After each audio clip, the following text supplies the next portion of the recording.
আসসালামু আলাইকুম। আজ আমি এক্সপ্লেন করতে যাচ্ছি 2016 সালে রিলিজ হওয়া একটি অসাধারণ মুভিটির নাম উইল ইউ বি দেয়ার। তো গল্পের শুরুতেই দেখা যায় কম্বোডিয়ার কোনো এক গ্রামে বন্যা ত্রাণ বিতরণ এবং চিকিৎসার জন্য একদল ডক্টর এসেছে সিউল শহর থেকে। তারা ফিরে যাওয়ার সময় হঠাৎ একজন বৃদ্ধ ভদ্রলোক একটি বাচ্চা নিয়ে তাদের কাছে এগিয়ে আসে। বন্যার জন্য ফ্লাইট আবার 2 সপ্তাহ পরে আসবে। তো এটা জানার পরও তাদের মধ্য থেকে একজন ডক্টর নিচে নেমে যায় ওই বৃদ্ধ লোককে সাহায্য করার জন্য। এই লোকটি হলো সুহিয়ন, আজকের গল্পের প্রধান চরিত্র। বাচ্চাটির চিকিৎসা করে সুহিয়ন তাকে সুস্থ করে তোলে। সে ভেবেছিল বাচ্চাটি হয়তো ওই বৃদ্ধ ভদ্রলোকেরই নাতনি, কিন্তু বাচ্চাটি আসলে ওই বৃদ্ধ লোকের কেউই নয়। বাচ্চাটিকে তিনি জঙ্গল থেকে কুড়িয়ে পেয়েছিল। তাকে সুস্থ করে দেওয়ার জন্য ওই ভদ্রলোক সুহিয়নকে অনেক ধন্যবাদ জানায় আর জানতে চায় তার এমন কোনো ইচ্ছা আছে কিনা যা এখনো পূরণ হয়নি। সুহিয়ন বলে, আমি অনেকদিন ধরে একজনকে দেখার জন্য ব্যাকুল হয়ে আছি। আর তখনই ওই বৃদ্ধ ভদ্রলোক তার গলায় ঝুলানো দড়ি দিয়ে বাঁধা একটা ঔষধের কৌটো সুহিয়নের হাতে তুলে দেয় আর বলে, তোমার হাতে বেশি সময় নেই। জীবন তখনই চলমান যখন চোখে ঘুম থাকে না। ঘুমিয়ে পড়লেই এই জীবনটা থমকে যায়। এতক্ষণ আমরা 2015 সালে ছিলাম, কিন্তু এবার ফিরে যাচ্ছি 1985 সালে। একটি ওয়াটার পার্কে কোরিয়ার প্রথম মহিলা ডলফিন ট্রেনার ইউনা ডলফিনদেরকে নিয়ে পারফরমেন্স দেখাচ্ছে। আর এদিকে দর্শকের সিটে তার বয়ফ্রেন্ড ঘুমোচ্ছে। তাই ইউনা একটু অভিমান দেখায়, যদিও সেটা বেশিক্ষণ স্থায়ী হয় না। তো পরের দিন ইউনা সিউল স্টেশনে তার বয়ফ্রেন্ডকে সিওপ করতে এসেছে। তার বয়ফ্রেন্ড একজন ডক্টর, কাজের সূত্রে তাকে উশন যেতে হবে। যাওয়ার আগে উনা তাকে গল্পের ছলে জানায় সে মা হতে চায়। হঠাৎ করে এমন কথা শুনে ছেলেটি একটু অবাক হয়ে যায়, তাই তেমন কোনো উত্তর সে দেয় না। পৌঁছে গিয়ে তাকে কল করবে এই বলে ছেলেটি এগিয়ে যায়। তো ইউনা তার কাজের জায়গায় ফিরে এসে তার বয়ফ্রেন্ডের ফোনের জন্য অপেক্ষা করতে থাকে। একটা ফোন বাজলেই সে ফোনের কাছে ছুটে যায় এই ভেবে হয়তো তার বয়ফ্রেন্ড ফোন করেছে। ওই রাতে ইউনা একটা ছোট কুকুরের বাচ্চা পায়। এদিকে উশানে নেমেই ইউনার বয়ফ্রেন্ড তাকে কল করার জন্য একটা ফোন বুথে যায়। তবে হঠাৎ করেই পাশ থেকে কাশির আওয়াজ শুনতে পেয়ে সে বেরিয়ে আসে। দেখা যায় পাশের টেলিফোন বুথে সুইয়ন পড়ে আছে। ছেলেটি তাকে সাহায্য করতে যায়, কিন্তু ছেলেটিকে দেখে সুইয়ন একেবারে হতভম্ব হয়ে যায়। ছেলেটির নামও সুইয়ন ছিল। ছেলেটি আর কেউ নয় বরং বৃদ্ধ সুইয়নের যুবককাল, অর্থাৎ সুইয়ন কোনোভাবে তার অতীতে চলে এসেছে। চোখের সামনে নিজেকে যুবক অবস্থায় দেখে সুইয়ন তো একেবারে নিজের চোখে বিশ্বাস করতে পারছে না। কাঁচতে কাঁচতে তার মুখ থেকে রক্ত বের হতে থাকে। এখানে আপনাদের বোঝার সুবিধার্থে অতীতে সুইয়নকে আমরা যুবক সুইয়ন এবং বর্তমানে সুইয়নকে বৃদ্ধ সুইয়ন বলেই সম্বোধন করব।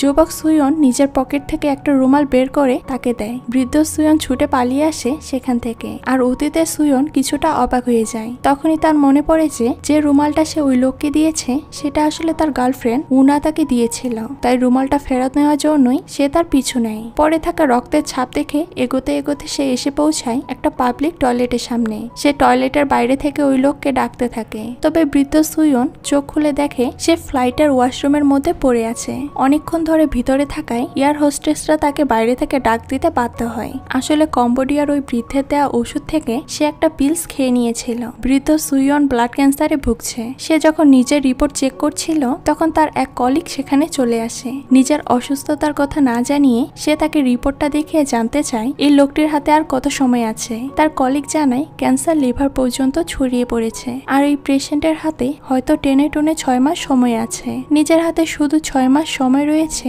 এই কথা শুনে সুইয়ন বেশ ভেঙে পড়ে। সুইয়ন তার কলিগের হাতে ওই ঔষধের একটা স্যাম্পল দিয়ে টেস্ট করতে বলে দেয়। হসপিটাল থেকে বেরিয়ে সুইয়ন তার একটা অতি পুরনো বন্ধু তাইহুর সাথে দেখা করে। সে বৃদ্ধের কাছ থেকে পাওয়া ওষুধ থেকে শুরু করে তার যুবককালের সাথে দেখা হওয়া সমস্ত গল্প বৃদ্ধ সুইয়ন তাইহুর সাথে করে। তাইহু ব্যাপারটা ইয়ার্কি ছলে নিলেও সুইয়ন বলে, আমি ফিরে গেলে একবার ইউনাকে দেখতে চাই। এদিকে অতীতে সুইয়নও সেই একই বিচে বসে তাইহুর সাথে গল্প করছিল বৃদ্ধ সুইয়নকে নিয়ে। সে তাইহুকে এটাও জানায় যে উনহা হঠাৎ করেই তার কাছে মা হওয়ার ইচ্ছা প্রকাশ করেছে। তাইহু এই ব্যাপারে খুব খুশি হলেও সুইয়ন কিছুটা অখুশি, কারণ সে যে বাচ্চা নিতে চায় না এটা সে বহুদিন আগে থেকেই ঠিক করে রেখেছিল। তাই হঠাৎ ইউনার এমন ইচ্ছায় সে সম্মতি দিতে পারছে না। কিন্তু ইচ্ছা না থাকলেও ভবিষ্যতে যে তার একজন সন্তান আসবে তা আমরা পরের অংশ থেকে বুঝতে পারি। বৃদ্ধ সুইয়ন বাড়ি ফিরে এসে তার মেয়েকে ফোন করে। তার মেয়ের নাম সোয়া। পড়াশোনার জন্য সে এখন বাইরে থাকে। মেয়ের সাথে কথা বলতে বলতেই তার আবার কাশি শুরু হয়, কিন্তু সোয়াকে সে কিছুই বুঝতে দেয় না। তাই সাথে সাথে কলটা কেটে দেয়। এরপরে ওয়াশরুমের কলটা চালিয়ে সুইয়ন বাথরুমে বসে থাকে। ব্লাড ক্যান্সারে আক্রান্ত হয়ে তার হাতে যে আর বেশি সময় নেই এটা সে ভালো করেই জানে, তাই কোনো রকম ঝুঁকি নিতে আর তার কোনো ভয় নেই। তাই সে ওই ঔষধের কৌটাটি থেকে আরেকটা ওষুধ বের করে খেয়ে নেয়। এদিকে অতীতের উনা সেই কুকুরের বাচ্চাটা সুয়নের হাতে ধরিয়ে দেয়। এরপর সে বেরিয়ে পড়ে উসান শহরে তার শোয়ের উদ্দেশ্যে। যুবক সুয়নও বাচ্চাটিকে নিয়ে বাড়ি ফিরে আসে। আলুর বক্সে পাওয়া গেছে বলে তার নাম রাখা হয় পটেটো। পটেটোকে খেতে দিয়ে সুয়ন শুয়ে পড়ে। হঠাৎ আধখোলা চোখে সে দেখতে পায় যেন কেউ একজন তার ঘরের ভেতরে ঢুকেছে, যেটা আর কেউ নয় বরং বৃদ্ধ সুয়ন ছিল। যুবক সুয়ন ভয় পেয়ে যায়। স্টেশনে দেখা সেই লোকটিকে সে আবারও দেখতে পাবে সেটা সে আশাই করেনি, কিন্তু বৃদ্ধ সুয়নের কাছে সবকিছুই যেন স্বাভাবিক। এই ঘরবাড়ি তার কাছে সবকিছুই চেনা। যুবক সুয়ন বারবার তার নাম জিজ্ঞেস করে আর তার পরিচয় জানতে চায়। বৃদ্ধ সুয়ন নিজের নাম জানায়, আর এটা বিশ্বাস করানোর জন্য সে নিজের আইডি কার্ডও দিয়ে দেয় তাকে। বৃদ্ধ সুয়ন নিউজ পেপারের ডেট দেখে বুঝে যায় যে সে 30 বছর অতীতে চলে এসেছে। সে যুবক সুয়নকে বোঝায়, বিশ্বাস করো আর না করো, তুমি আমার 30 বছর আগের রূপ, আর আমি তোমার 30 বছর পরে। বৃদ্ধ সুয়ন তাইওকেও চেনে, আবার পটেটোকেও চেনে, এমনকি সেই গোপন কথাটাও জানে যা কেবলমাত্র সুয়ন ছাড়া আর কেউ জানে না। এই যে ছোটবেলায় সে তার বাবার কাছে অনেক মার খেয়েছে, তার মায়ের মৃত্যুর শোক কাটাতেই সে বাড়ি ছেড়ে চলে এসেছে। এই সব কিছু শুনে যুবক সুয়ন একেবারে নির্বাক হয়ে যায়। তখনই হঠাৎ করেই বৃদ্ধ সুয়নের আবারও নাক মুখ দিয়ে রক্ত বের হতে শুরু করে। তাকে এরকম কষ্ট পেতে দেখে যুবক সুয়ন বারবার জিজ্ঞেস করে, তুমি কি চাও, কি জন্য এখানে এসেছো? তখন সে উনহার নামটা নিতেই বৃদ্ধ সুয়ন কোথাও যেন মিলিয়ে যায়, আর চোখ খুলে নিজেকে খুঁজে পায় ঘরের ওয়াশরুমের মেঝেতে। তখন ঘড়িতে বাজে 12:20। টাইম ট্রাভেল করে সে 20 মিনিটের জন্যই অতীতে থাকতে পারে। এই কথাটা সে ভালো করেই বুঝে যায়। সেই রাতেই সুয়ন অতীতে তার লাইটারটা ফেলে এসেছিল, আর এদিকে সময় নষ্ট না করে অতীতে সুয়ন লাইটারটা নিয়ে তাইহুর কাছে যায় ফিঙ্গারপ্রিন্ট চেক করাতে। অবাক করা ব্যাপার হলো ওই লাইটারে শুধুমাত্র সুয়নের ফিঙ্গারপ্রিন্ট রয়েছে। তাইহু তাকে চিন্তা করতে বারণ করে। এদিকে বৃদ্ধ সুয়ন ওষুধের যে টেস্ট করতে দিয়েছিল তাতেও তেমন সন্দেহজনক কিছু পাওয়া যায়নি। সেই ওষুধে শুধুমাত্র কিছু জংলি পাতার চিহ্ন পাওয়া গিয়েছে।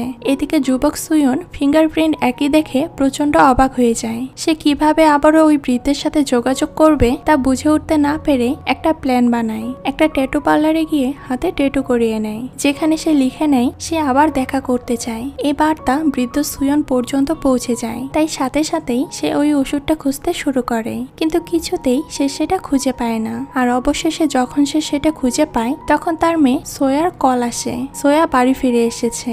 অপরদিকে যুবক সুয়ন আজ উনহাকে প্রপোজ করে। অনেকগুলো সুন্দর বেলুন এনে গান গেয়ে সারা জীবন উনহার পাশে থাকার আশ্বাস দেশে। এরপর তারা একে অপরের সাথে খুব সুন্দর সময় কাটায়। অন্যদিকে বর্তমানে সুয়ন রান্না সেরে নিয়ে সোয়াকে খাওয়ার জন্য ডাকতে থাকে। অন্য কোথাও খুঁজে না পেয়ে নিজের ঘরে দেখতেই সুয়ন বুঝতে পারে তার মেডিকেল রিপোর্টগুলো তার মেয়ের হাতে পড়ে গিয়েছে। বৃদ্ধ সুয়ং সোয়াকে খুঁজতে থাকে। অনেকক্ষণ খোঁজার পর সে সোয়াকে দেখতে পায় আর তাকে বলতে থাকে সে তাকে আমেরিকায় পড়তে পাঠাবে।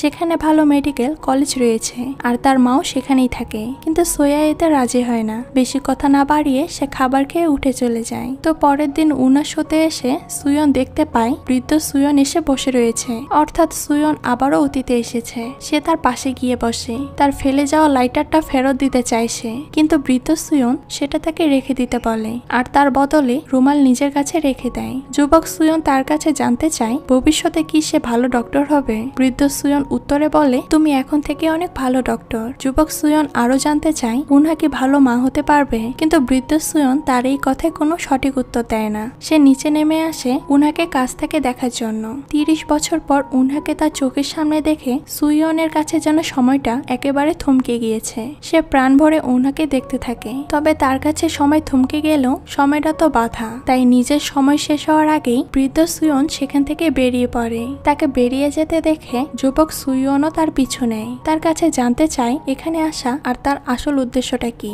বৃদ্ধ সুয়ন সেই কথা বারবার এড়িয়ে যায়, কিন্তু যুবক সুয়ন তাকে ছাড়তে চায় না। অবশেষে বৃদ্ধ সুয়ন এটা জানাতে বাধ্য হয়ে যে ভবিষ্যতে উনা মারা যাবে। তাই সে যেন উনার সাথে ভালো ব্যবহার করে, ভালো সময় কাটায়। আর কোনো কথা বলার আগেই উনা সুয়নকে খুঁজতে খুঁজতে সেখানে চলে আসে, আর নিমিষের মধ্যেই বৃদ্ধ সুয়নও সেখান থেকে গায়েব হয়ে যায়। সুয়ন কোনো কিছু না ভেবেই ইউনাকে তার সাথে নিয়ে বেরিয়ে পড়ে, কিন্তু মাথায় থাকা এই সমস্ত দুশ্চিন্তার কথা সে একটাও উনহাকে জানায় না। সে মাঝপথে থেমে 2টি টেলিগ্রাম পাঠায়। তাই ওকে বলে ঘরে গিয়ে পটেটোকে খাবার দিতে, আর তার মায়ের ছবির অ্যালবামের শেষের পাতায় একটা চিঠি লিখে সেই কথাটা একটা গানের ডিস্কের উপরে লিখে রাখতে।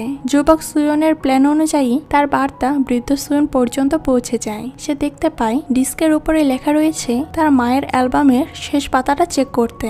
এটা দেখি বর্তমানে সুয়ন যখন অ্যালবামটি বের করে 30 বছর আগে রাখা সেই চিঠিটা সে খুঁজে পায়। সেখানে সে লিখেছে, তুমি আমাকে সম্পূর্ণ কথা পরিষ্কারভাবে বলনি, আর আবার যদি দেখা করে সেগুলো না বলো তাহলে আমি আমার জীবন শেষ করে ফেলবো। এই চিঠিটা দেখে বৃদ্ধ সুয়ন আবারও অতীতে চলে যায় তার সাথে দেখা করতে। অতীতের সুয়ন তাকে বারবার জিজ্ঞেস করতে থাকে যে উনহার মৃত্যুর ব্যাপারটা কি আদৌ সত্যি, আর যদি তাই হয়ে থাকে সেটা কিভাবে হয়েছে, সেটা সে আটকায়নি কেন। বৃদ্ধ সুয়ং জানায় উনহার মৃত্যুর জন্য সে নিজেই দায়ী। সারা জীবন পাশে থাকার কথা দিয়েও সে তার পাশে থাকতে পারেনি। ওয়াটার পার্কের একটা অ্যাক্সিডেন্টে উনহার মৃত্যু হয়। তখন যুবক সুয়ং তার কাছ থেকে জানতে চায় কিভাবে সে উনহাকে বাঁচাতে পারবে, কারণ তার হাতে এখনো সময় আছে। কিন্তু বৃদ্ধ সুয়ং সে কথার উত্তর দিতে চায় না, কারণ উনহার মৃত্যুর 10 বছর পরেই তার মেয়ে সোয়া তার জীবনে এসেছে। যদি উনহা এখানে বেঁচে থাকে তাহলে সোয়া আর তার কাছে থাকবে না। যে মেয়েকে সে 20 বছর আগলে মানুষ করেছে তাকে কোনো কিছুর বিনিময়ে সে হারাতে রাজি নয়। কিন্তু বৃদ্ধ সুয়নের জন্য এটা অতীত হলেও যুবক সুয়নের কাছে এটা ভবিষ্যৎ। তাই সোয়ার প্রতি তার মনে কোনো ফিলিংস নেই। তার মতে যদি সে উনহার সাথে না থাকে তাহলে আর কারোর সাথেই থাকবে না, আর কারোর সাথে যদি না থাকে তাহলে সোয়াও তার জীবনে কোনোদিনও আসবে না। এই বলেই সে সেখান থেকে চলে যেতে শুরু করে। কিন্তু বৃদ্ধ সুয়ন কোনোভাবেই তার মেয়েকে হারাতে রাজি নয়। তাই সে তাকে ডেকে বলে, উনার জন্য তুমি কি কি করতে পারবে? যুবক সুয়ন বলে, সবকিছুই করতে পারবো, আমার জীবনটাও দিয়ে দিতে পারি তার জন্য। বৃদ্ধ সুয়ন বলে, ইউনার জীবনের বিনিময়ে ইউনার সাথে তোমাকে ব্রেকআপ করে নিতে হবে, যাতে ভবিষ্যতে ইউনার প্রাণও বাঁচে আর সোয়ারও কিছু না হয়। এসব শুনে যুবক সুয়ন আর নিজেকে সামলাতে পারে না। সে নিজেরই ক্ষতি করতে শুরু করে, কিন্তু বৃদ্ধ সুয়ন তাকে আটকে নেয়। আবারও তার যাওয়ার সময় চলে আসে। যুবক সুয়ন সব কথা শুনে নিজের মধ্যেই চেপে রেখে উনাকে সাথে নিয়ে বাড়ি ফিরে যায়। উনা তাদের দুজনের নাম মিলিয়ে মেয়ের নাম রাখতে চায় সোয়া, যাকে সুয়নের মতোই দেখতে হতে হবে। এইসব আলোচনা নিয়েই ওরা একসাথে সময় কাটায়। দেখতে দেখতে 2 মাস কেটে যায়। কাজের সূত্রে সুয়ন বাইরে আছে। 3 দিনের ছুটিতে তাদের কোথাও ঘুরতে যাওয়ার প্ল্যান ছিল, তাই উনা খুবই খুশি। কিন্তু সুয়নের বাবার শরীর একেবারে ভালো নয়। এই মৃত্যু শয্যায় পড়ে থেকেও সে সুয়নের মায়ের নামে গালিগালাজ করে যাচ্ছে। তাই সুহিয়নেরও মাথা ঠিক থাকে না। সাথে সাথে সে উনহাকে ফোন করে ট্রিপটা বাতিল করার কথা বলে দেয়। তখনই তার পাশে চলে আসে বৃদ্ধ সুয়ন। সে জানায় আজকেই সেই দিন যেদিন উনহা আর সুয়নের বাবার মৃত্যু হবে। ট্রিপ ক্যান্সেল হওয়ায় উনহা বাড়িতেই থাকবে, আর তার একটা ডলফিন হঠাৎ করে অসুস্থ হয়ে পড়ায় তাকে বাঁচাতেই উনহা পানিতে ঝাঁপ দেবে। আর পরের দিনে খবরের কাগজের হেডলাইন হবে, কোরিয়ার প্রথম মহিলা ট্রেনার ডলফিনকে বাঁচাতে গিয়ে মারা গিয়েছে। কিন্তু এই হেডলাইনটি পাল্টানোর ক্ষমতা সুয়নের কাছে আছে। তাই সে ইউনাকে ফোন করে আর তাকে জানায় হসপিটালে প্রচুর কাজের চাপ থাকায় তাদের ট্রিপটা ক্যান্সেল করতে হচ্ছে। এই জন্য ইউনাকে সে সোজা হসপিটালে চলে আসতে বলে। এতদিন সে তার বাবার সম্পর্কে উনাকে কিছুই জানায়নি, আজ সে সবকিছু জানায়। সে জানায় কিভাবে তার বাবা তার মায়ের উপর অত্যাচার করত। উনা তাকে সান্ত্বনা দিতে চায়, কিন্তু সুয়ন তাকে বারবার দূরে ঠেলে দেয়। তার বাবা আর তার মায়ের মধ্যে দাম্পত্য জীবনে যে সমস্যা ছিল তারই একটা ট্রমা তার মধ্যে এখনো রয়ে গিয়েছে। আর এই কারণেই উনা স্বপ্নের পরিবার তৈরি করা তার পক্ষে সম্ভব নয়। যেদিন থেকে উনা সন্তানের কথা বলেছে সেদিন থেকে তার উনাকে আর ভালো লাগে না। তাই সে আজ উনার সাথে ব্রেকআপ করবে। এইসব কথা বলেই সে উনাকে ছেড়ে কান্না করতে করতে অনেক দূরে চলে যায়। তো এরপর সুয়নের বাবার ফিউনারেলের দিন বৃদ্ধ সুয়ন আবার সেখানে আসে। আবার আসে এটা জানানোর জন্য যে তারা উনাকে বাঁচাতে পেরেছে। কিন্তু মদ্যপ অবস্থায় থাকা যুবক সুয়ন বৃদ্ধ সুয়নকে বারবার দোষারোপ করতে থাকে। তাকে বলতে থাকে সেই উনাকে তার কাছ থেকে কেড়ে নিয়েছে। এমনকি তাইহু তার সাথে দেখা করতে আসলে তার সাথেও সে খারাপ ব্যবহার করে তাকে তাড়িয়ে দেয়। সেদিন থেকে তাইহুর সাথে সুয়নের সম্পর্ক নষ্ট হয়ে যায়, যার প্রভাব ভবিষ্যতেও পড়ে। ভবিষ্যতে সুয়ন যখন তাইহুর সাথে দেখা করতে যায় তখন সে জানতে পারে তাইহুর সাথে তার 30 বছর ধরে কোনো সম্পর্ক নেই। ফিউনারেল থেকে বাড়িতে ঢোকার সময় গেটের সামনে থাকা লেটার বক্সে যুবক সুয়ন একটা ডায়েরি দেখতে পায়, যেখানে ইউনা আর সুয়নের সুন্দর স্মৃতিগুলো রয়েছে। সেখানে শেষ পাতায় লেখা রয়েছে ইউনা তার জন্য অপেক্ষা করছে, যা দেখে যুবক সুয়ন আর থেমে থাকতে পারে না। সেও ছুটে যায় উনার সাথে দেখা করার জন্য। এদিকে বৃদ্ধ সুয়নের সাথে তাইহু ঝামেলা মিটে গিয়েছিল। হঠাৎ তাইহু তাকে কল করে আর সে তার সাথে কেন দেখা করতে আসেনি সেটা জিজ্ঞেস করে। পরিস্থিতি সামাল দেওয়ার জন্য সুয়ন বলে দেয় যে সে সোয়াকে আনতে গিয়েছিল, কিন্তু সোয়ার নাম নিতেই তাইহু অবাক হয়ে যায় আর বলে সোয়াটাকে। সুয়ন ছুটে গিয়ে দেখে ফ্রিজে লাগানো সোয়া ছবিগুলো যেন মিলিয়ে যাচ্ছে, আসলে অতীতে সুয়ন ছুটে যাচ্ছে ইউনার সাথে দেখা করার জন্য, ছুটে যাচ্ছে ইউনার সাথে তার ভবিষ্যৎটা কাটানোর জন্য। আর এই জন্যই বর্তমানে সুয়নের জীবন থেকে সোয়ার সমস্ত স্মৃতিগুলো মুছে যাচ্ছে। ফ্রিজে লাগানো সোয়া ছবিগুলোও যেন মিলিয়ে যাচ্ছে।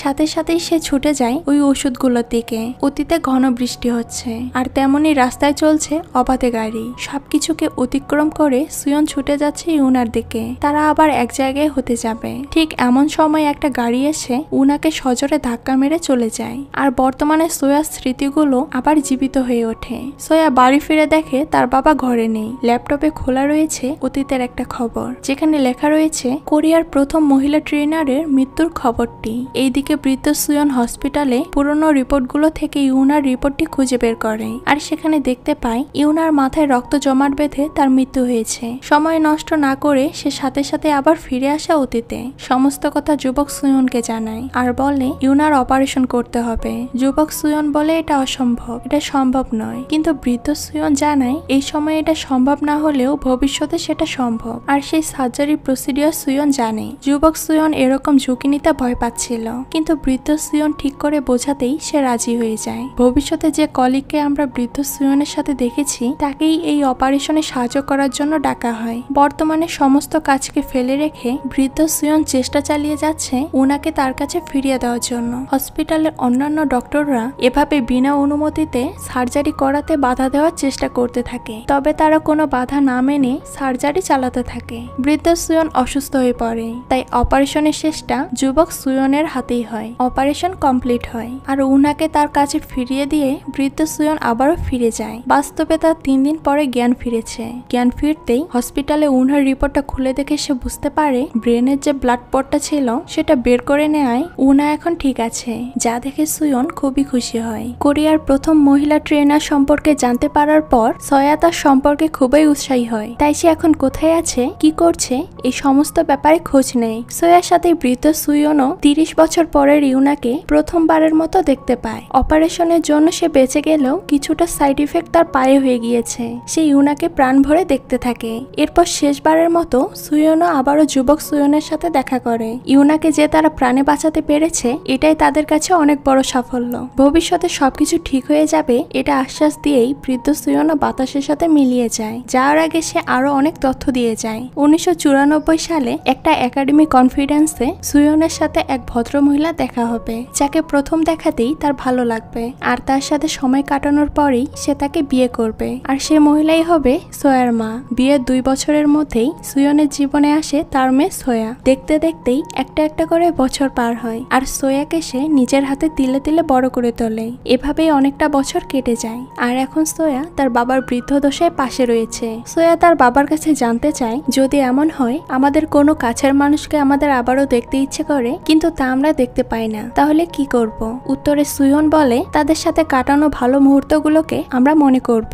এভাবেই জীবনের শেষ দিনগুলো সে তার মেয়ের সাথে কাটায়। বৃদ্ধ সুয়নের যাত্রা শেষ হয়, সে মারা যায়। মারা যাওয়ার পর তাইহু তার ফিউনারেলে আসে। যেহেতু ইউনহা বেঁচে আছে সে অনুযায়ী গত 30 বছর ধরে তাইহুর সাথেও সুয়নের কোনো সম্পর্ক নেই। তবুও মারা যাওয়ার আগে সুয়ন তার মেয়েকে বলে গিয়েছিল যে তাইহু তার ফিউনারেলে ঠিকই আসবে আর তার জন্য সে একটা ডায়েরিও লিখে গিয়েছিল, যেটা সোয়া তাইহুকে দেয়। যেই বিচে বসে তারা একসাথে আড্ডা দিত সেখানেই বসে তাইহু ডায়েরিটি পড়ে। ওই ডায়েরিতে এই টাইম ট্রাভেল সম্পর্কে সমস্ত ডিটেলস দেওয়া আছে।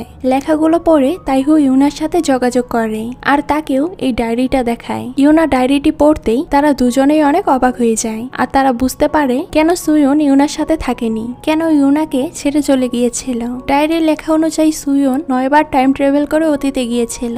অর্থাৎ টাইম ট্রাভেল করার সেই পিলগুলোর মধ্যে শেষ পিলটা এখনো আছে, যেটা ব্যবহার করে সুয়নকেও আবার বাঁচিয়ে নেওয়া যাবে। তাইহু সুয়নের বাড়িতে যায়। সে সোয়াকে বারবার বাইরে থেকে ডাকতে থাকে কিন্তু সে কোনো সাড়া না পেয়ে অবশেষে জানালার কাঁচ ভেঙে ভিতরে ঢুকে যায় আর চারিদিকে খুঁজতে থাকে সেই ওষুধটিকে। কোথাও ওষুধটিকে খুঁজে পাচ্ছে না সে। এভাবেই খুঁজতে খুঁজতে শেষ পর্যন্ত ওষুধটা পেয়ে যায়, কিন্তু ওষুধটা পেয়ে গেলেও সে যেন কোনোভাবে ঘুমোতে পারছে না। তাই সে নিজের এমন এক ব্যবস্থা করে যাতে ঘুম কি সে একেবারেই জ্ঞান হারিয়ে ফেলে। চোখ খুলতেই সে নিজেকে খুঁজে পায় 30 বছর আগের তাইহুর পুলিশ ভ্যানে। যুবক তাইহু ভয় পেয়ে যায়। বৃদ্ধ তাইহু নিজের চোখে বিশ্বাস করতে পারছিল না যে সত্যি সত্যি সে অতীতে এসে পৌঁছেছে।